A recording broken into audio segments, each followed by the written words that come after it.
1 Coríntios capítulo 11.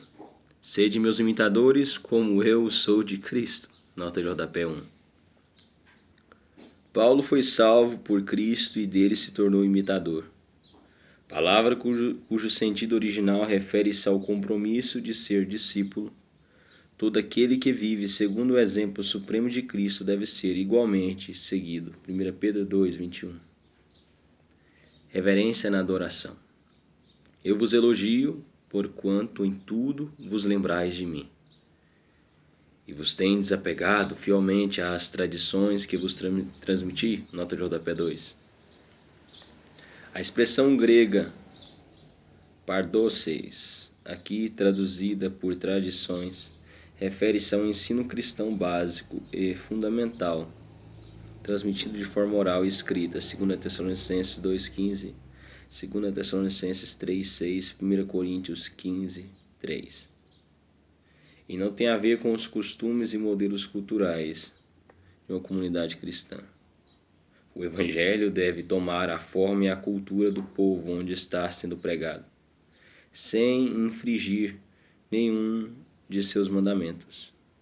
E isso é manter a tradição neotestamentária e a doutrina dos apóstolos, Atos 2, do versículo 42 ao versículo 47. Entretanto, desejo que entendais que Cristo é o cabeça de todo homem, o homem o cabeça da esposa e Deus o cabeça de Cristo. Nota de rodapé 3. Paulo usa a expressão grega que tem o significado cabeça e chefe. A expressão grega literalmente usada neste texto para mulher tem o sentido de esposa. Paulo está ensinando que, assim como Cristo tem autoridade em grego, digno de honra sobre o homem, Colossenses 1,18, Colossenses 2,10, e por isso deve ser honrado, tanto no sentido de receber quanto de agir com honradez. Assim também o marido tem uma posição de autoridade no lar e deve, portanto, ser honrado pela esposa.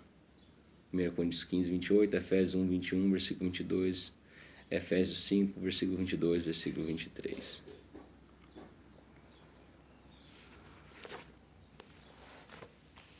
Todo homem que ora ou profetiza com a cabeça coberta desonra sua esposa.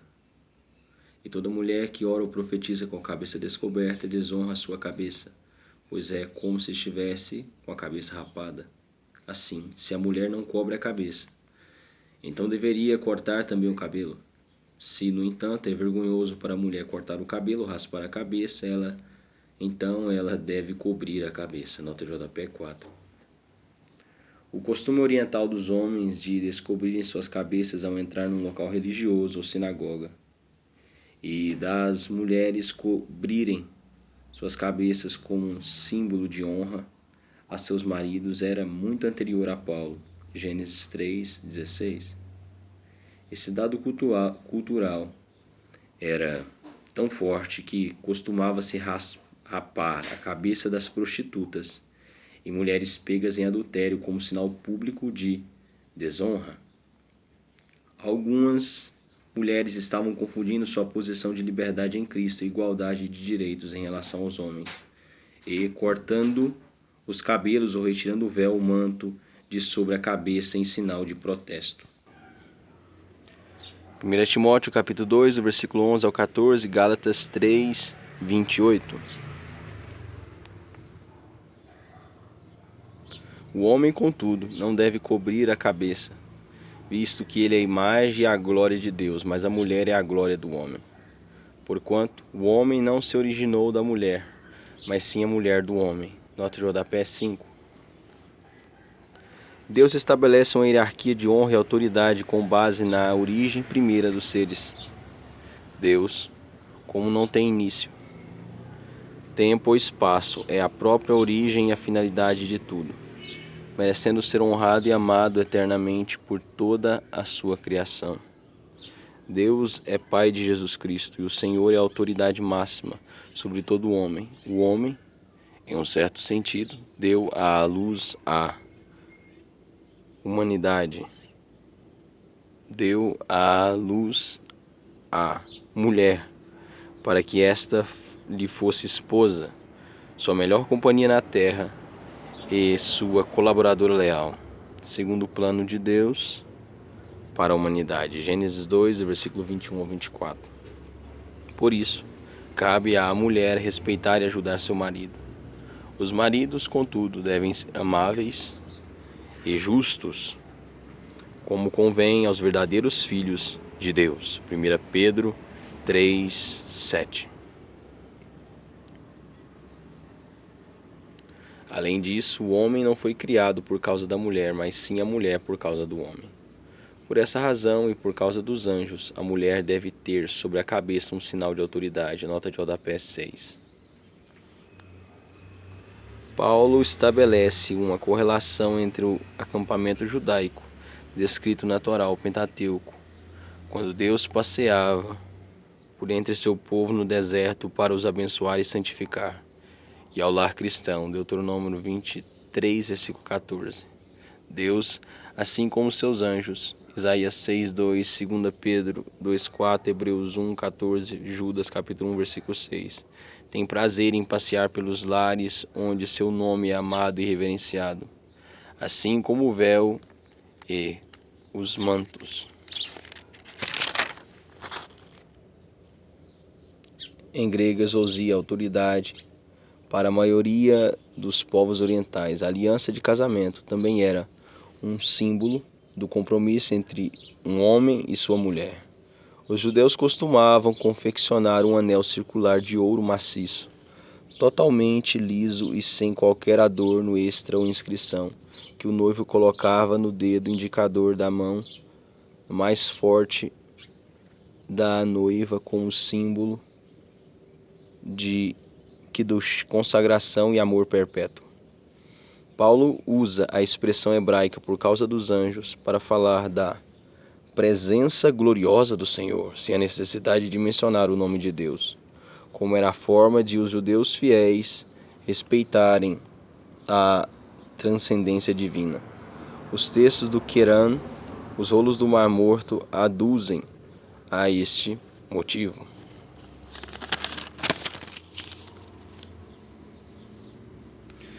No Senhor, todavia, nem a mulher é independente do homem, nem o homem é independente da mulher. Porque assim como a mulher veio do homem, assim também o homem nasce da mulher, mas tudo provém de Deus. Julgar entre vós mesmos, é apropriado a uma mulher orar a Deus com a cabeça descoberta? Não vos ensina a própria natureza que, se o homem tiver cabelos compridos, isso lhe é motivo de desonra? E se a mulher, entretanto, tiver cabelos compridos, isso é para ela glória? Pois os cabelos compridos lhe foram outorgados como se fosse um manto. Contudo, se alguém deseja fazer desse assunto uma polêmica, nós não temos esse procedimento nem as igrejas de Deus. Nota de rodapé 7. No primeiro século era costume no Oriente os homens usarem os cabelos mais curtos do que os das mulheres.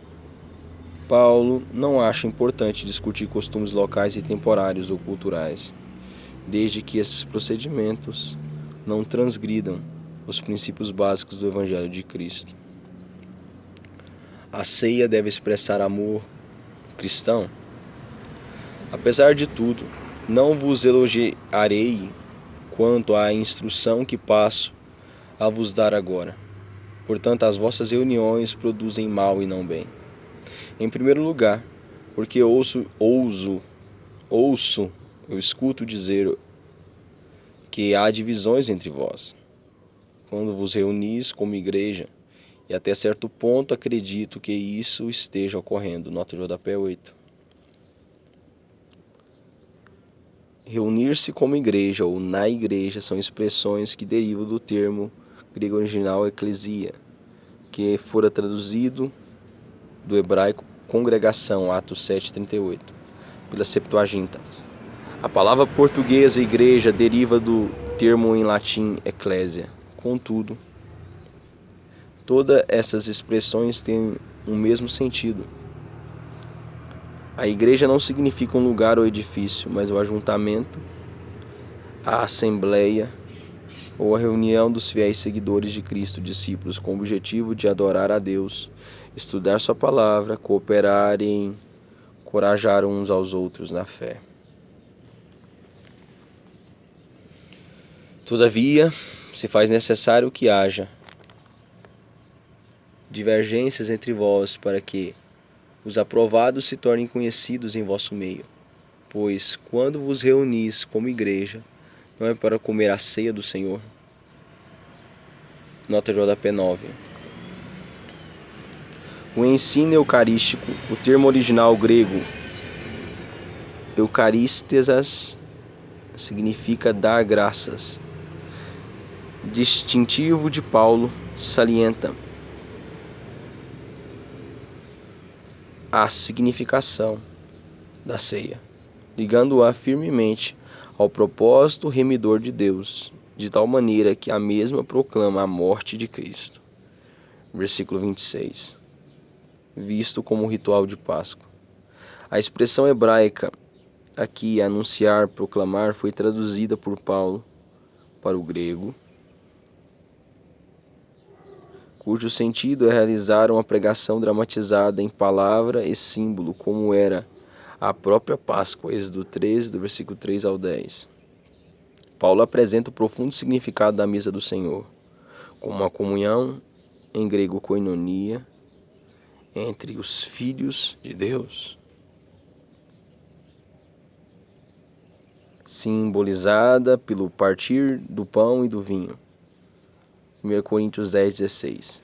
E revela o caráter de unidade da igreja, pois assim como seus membros compartilham juntamente de um único pão,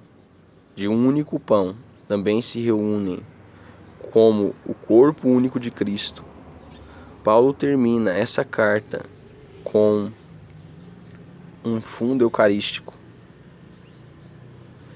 Ele usa a expressão Maranata, expressão transliterada do aramaico que significa vem, Senhor. 1 Coríntios 16, 22.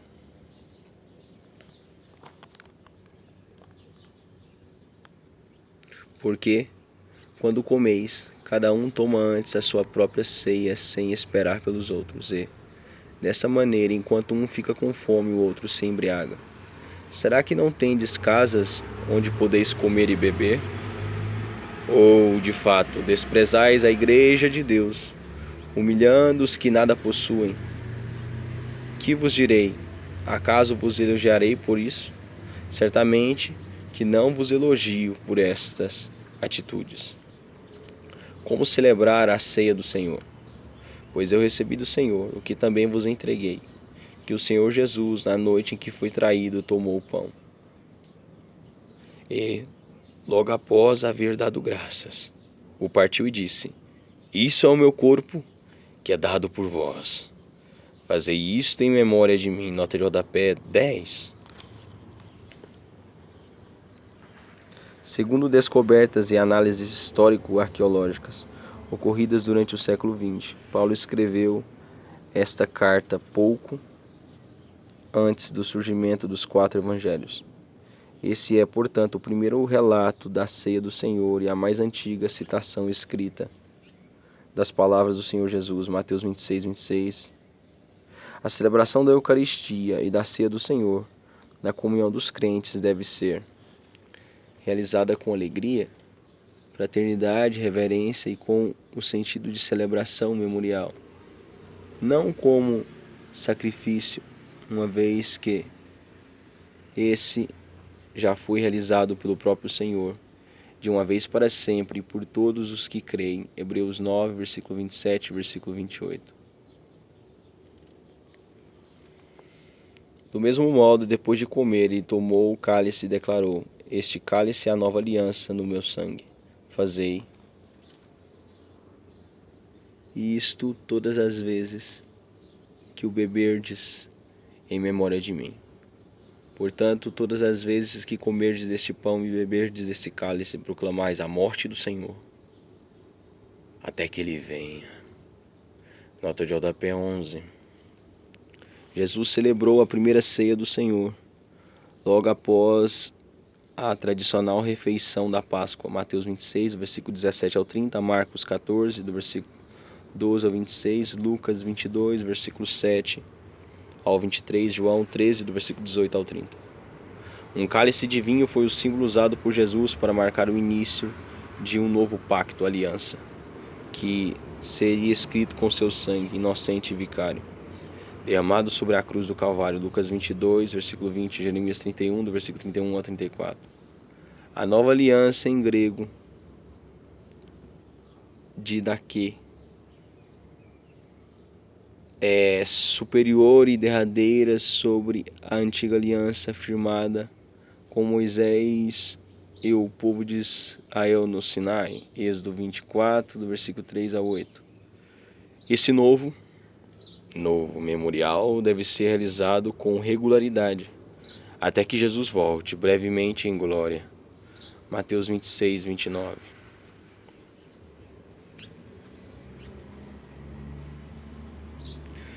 Por esse motivo, quem comer do pão ou beber do cálice do Senhor indignamente será culpado de pecar contra o corpo e o sangue do Senhor. Examine, pois, cada um a si próprio, e dessa maneira coma do pão e beba do cálice. Pois quem come e bebe sem ter consciência do corpo do Senhor, come e bebe para sua própria condenação. Nota de rodapé 12. A ceia do Senhor é uma celebração destinada aos crentes. Antes de participar da ceia, o crente deve passar um tempo refletindo sobre a maneira como está vivendo o cristianismo que professa. A expressão grega original significa um exame rigoroso da alma em relação à vontade de Deus, uma autoanálise íntima, sincera e curadora, em aconselhamento com o Espírito Santo.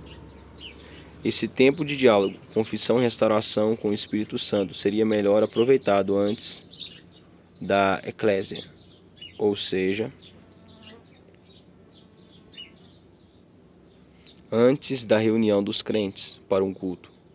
Assim, o cristão chegaria para a celebração da ceia em plena comunhão com Deus e com seus irmãos, com a alma renovada e restaurada, apto para louvar a Deus e vivenciar plenamente o significado do memorial do sacrifício de Cristo por nossa salvação. 2 Coríntios 13, 5, Tiago 5, 16, 1 João 1, 6.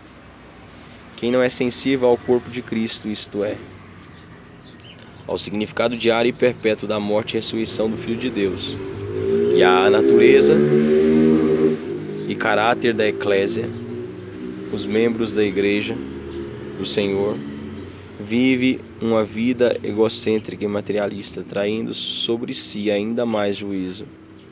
1 Coríntios 5:5, 1 Timóteo 1:20, Atos 5, do versículo 1 ao 11, Tiago 5, do versículo 13 ao 20. Por essa razão há entre vós muitos fracos e doentes, e vários que já dormem. Contudo, se nós tivéssemos a cautela de julgar a nós mesmos, não seríamos condenados. No entanto, quando somos julgados pelo Senhor, estamos sendo corrigidos a fim de que não sejamos condenados juntamente com o mundo. Nota de rodapé 13. Um exame rigoroso das nossas motivações e ações à luz da palavra nos pouparia de muitos sofrimentos. Como filhos redimidos de Deus, somos disciplinados, assim como o Pai amoroso corrige as atitudes erradas de seu filho, a fim de que cheguemos a uma conclusão que precisamos nos arrepender dos nossos pecados e voltar à plena comunhão com o Espírito do Senhor. Esse processo de correção, disciplina e reconhecimento, perdão e restauração significa crescimento espiritual na graça. E apenas aqueles que amam a Deus e se permitem quebrantar conseguem perceber essa bênção em suas vidas. 2 Coríntios 7:10, Hebreus 12:7 até o versículo 14, Romanos 6:22. Portanto, meus caros irmãos, quando vos reunirdes para comer a ceia, aguardai uns pelos outros. Se alguém tiver fome, coma em casa, para que, quando vos reunirdes, isso não seja para vossa própria condenação. Quanto às demais orientações, pessoalmente vos instruirei, assim que puder visitar-vos. Nota de rodapé 14. A igreja primitiva celebrava uma reunião de confraternização conhecida como ágape, termo grego para o amor fraternal, por ocasião da celebração da ceia do Senhor, 2 Pedro 2,13 e Judas capítulo 1, versículo 12. Ocorre que na igreja de Corinto, os grupos de gregos cristãos ricos estavam trazendo grande quantidade de alimentos para a festa, mas não repartiam com os pobres. E muitas pessoas estavam passando fome, enquanto outras até se embriagavam antes da ceia do Senhor.